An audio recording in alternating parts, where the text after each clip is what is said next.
Assalamualaikum warahmatullahi wabarakatuh. Selamat datang kembali di channel Nusantara Bersatu. Hari ini kita akan membahas pernyataan Kiai Fatih, pengasuh pondok pesantren Al Khairat Malang Jatim, yang memberikan pandangan ilmiah terkait polemik nasab para habib yang akhir-akhir ini menjadi perbincangan hangat.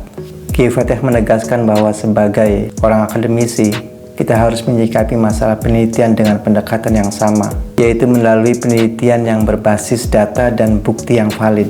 Kiai Fatih secara jelas menekankan bahwa masalah nasab ini tidak bisa dipandang enteng karena berkaitan erat dengan sejarah dan data yang kredibel. Pernyataan beliau sangat relevan dalam konteks akademis dan keilmuan, di mana setiap klaim harus didukung oleh bukti yang kuat dan terverifikasi.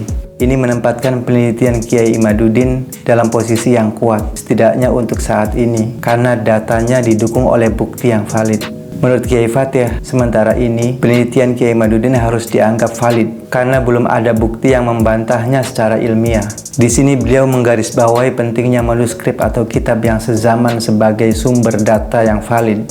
Ini adalah landasan penting dalam sejarah, di mana keabsahan sebuah klaim sangat bergantung pada sumber yang dapat diverifikasi dan diakui oleh komunitas akademik. Kiai Fatih juga menyoroti bahwa kritik terhadap penelitian tidak bisa hanya berdasar pada dogma atau kepercayaan yang tidak disertai bukti. Mengandalkan frasa seperti "kalau tidak percaya Habib bisa kena kualat" adalah pendekatan yang sangat jauh dari metode ilmiah. Kritik yang valid harus didasarkan pada data yang jelas dan dapat diuji, seperti buku-buku atau manuskrip dari abad yang relevan yang menunjukkan nasab yang sah.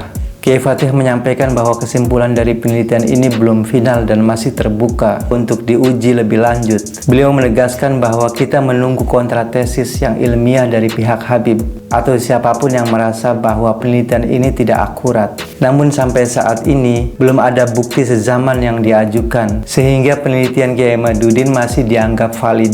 Pernyataan resmi dari Kiai Fatih ini sangat penting karena beliau secara terbuka mendukung penelitian yang berbasis data. Ini adalah langkah yang berani dan sangat diperlukan dalam dunia keilmuan, terutama dalam konteks isu yang sensitif seperti nasab para habib. Dukungan dari tokoh seperti Kiai Fatih menunjukkan bahwa ada kesadaran yang meningkat di kalangan ulama tentang pentingnya pendekatan ilmiah dalam menyikapi masalah-masalah yang berkaitan dengan sejarah dan keagamaan. Saya merasa bahwa apa yang disampaikan Kiai Fatih adalah nafas segar dalam perdebatan ini.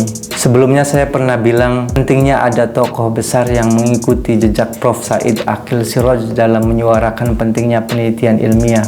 Alhamdulillah sekarang kita melihat Kiai Fatih berdiri dan bersuara. Penelitian Kiai Imaduddin saat ini dianggap benar karena didukung oleh data, dan sampai ada yang mengcounter dengan bukti yang lebih kuat. Kita harus menganggapnya sebagai kebenaran. Ini adalah sikap ilmiah yang harus kita junjung tinggi. Ilmu pengetahuan selalu terbuka untuk kritik dan revisi, tetapi kritik itu harus datang dengan data yang setara atau lebih kuat. Kita berada dalam fase yang menarik dalam sejarah intelektual Islam di Indonesia, di mana pendekatan ilmiah mulai mendapat tempat yang lebih besar. Harapannya, perdebatan ini tidak berhenti di sini, tetapi menjadi awal dari diskusi yang lebih mendalam dan berbasis data. Jika tidak ada yang bisa mengcounter penelitian ini dengan bukti yang lebih kuat, maka penelitian Kiai Imaduddin akan tetap menjadi rujukan yang sahih dan menjadi kebenaran yang diakui. Kita juga berharap bahwa diskusi ini akan mendorong para ulama dan akademisi untuk lebih kritis dan ilmiah dalam menyikapi berbagai klaim yang muncul, terutama yang berkaitan dengan sejarah dan agama. Ini bukan hanya tentang mempertahankan keilmuan, tetapi juga tentang menjaga integritas keagamaan dan sejarah kita. Terima kasih sudah menonton. Jika ada pendapat lain atau mungkin setuju dengan Kiai Fatih, silahkan tulis di kolom komentar di bawah. Wassalamualaikum warahmatullahi wabarakatuh.